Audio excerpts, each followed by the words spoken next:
Hey, Javier, how you doing? Yeah, little by little, each week we're getting better and better here, not only in craft, but also in letter spacing, and in this case, word spacing. So, and that, that's to be expected, I think. And, I'll tell you what, I remember my first typography class, we did this exercise probably 15 to 20 times with one word, two words, three words, four words, and up to a sentence. So it's a fantastic exercise. It's been around for a long, long time, and it really is effective in really allowing you to understand and appreciate some of the relationships in letter forms, specifically those optical relationships we talked about, as well as the mechanics, individual mechanics of letter forms. So great exercise. I hope you're enjoying it. I really do. I think I love doing this, but I'm kind of a type fanatic, so I do this exercise quite often myself.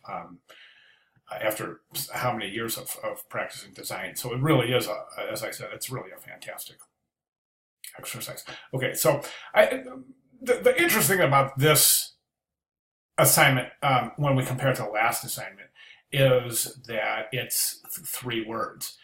And I think that's interesting because now we're also adding word spacing in and not just letter spacing. So in other words, it's the space between words, which is called word spacing. So the one thing I'm seeing here is that the space between fire and is much greater than the space between and ice. So this space right here is much less than this space right here.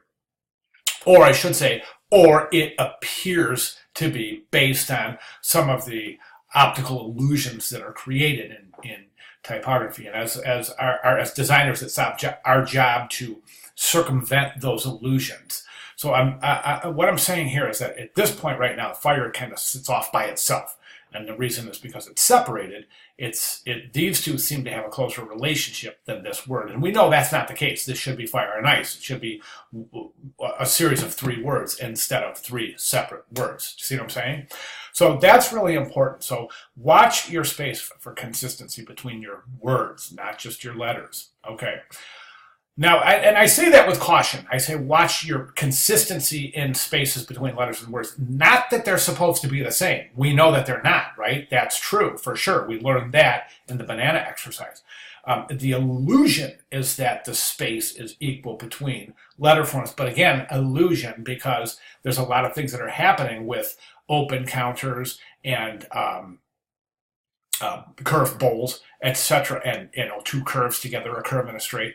So the illusion is that we've got equal distance between letters and words as well, and those distances should reflect the word or the phrase, the word or the series words, being able to perceive it as a group as opposed to a series of letters, or in this case, one word and then two other words grouped together. So watch your space between words.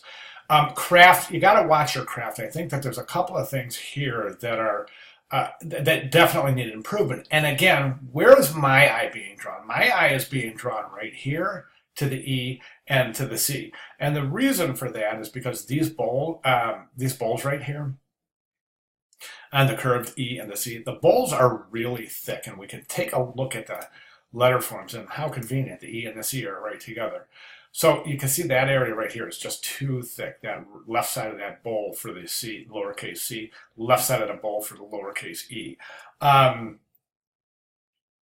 Watch your arms. Your arms need to be true verticals, remember?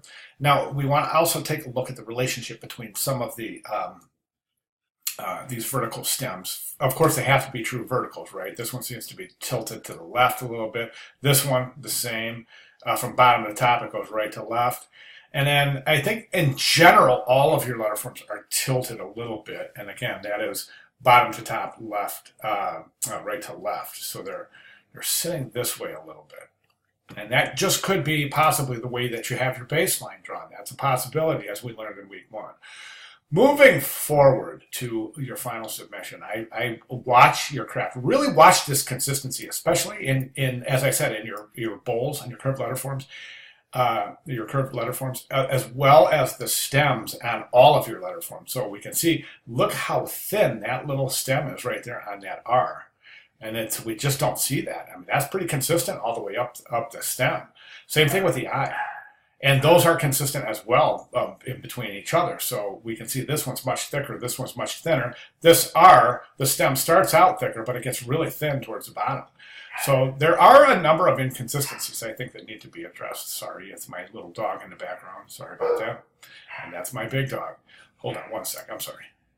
So sorry. Okay, anyway, so what you want to do is just really pay attention to the relationship between thick and thin in these letter forms. And watch the stress as well. The stress is the angle of where the thin part. So right now you've got a thin. The stress on this lowercase e is diagonal. We can clearly see it. This thicker right here and thinner right here. The thinner doesn't go top to bottom. The thinner goes on a diagonal. And that's comparing the two thinnest areas, right here and right here. That's a diagonal.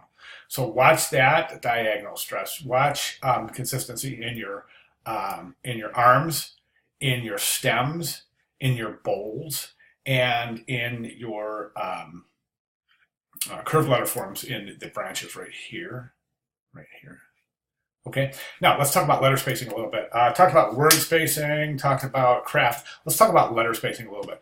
I think that your kerning is done pretty well. I think one of the problems I guess what I'm saying is I think you understand kerning. I do. One of the problems we're having as craft is really throwing an extra optical illusion in, specifically right here. And I'm referring to this A. Okay, this A, the whole thing is on a diagonal. That makes the distance between the top stem on the right-hand side and the stem of the N next to it. It's really far apart. Look at that. It almost looks like this. It's just so wide up there. It's not too bad right here. That could be a little bit closer, and that is due to the fact that that's not a true vertical, right? That stem isn't set at a vertical. So watch that. Okay. As I said, moving forward. So watch your relationships. Kerning wise, the F and the I look pretty good. The I and the R look great. That is just, that tilt is throwing off the kerning. So I think otherwise that's going to be good kerning. This is good kerning. I think that A is a little far, and again, part of that has to do with the fact that that's on a diagonal. And then the rest looks great. I think ice is kerned beautifully. Maybe that is a little bit close. That curved E is a little bit close because right now it's kind of trapping that negative space right there. So you want to open that just a touch to let that negative space breathe. Subsequently, take a look at the relationship between the C and the I. You'll want to open that up a little bit as well. Okay, so those are my comments moving forward. If you have any questions at all, please let me know. But I'd like to see those areas addressed in your final submission. All right, thanks, Javier.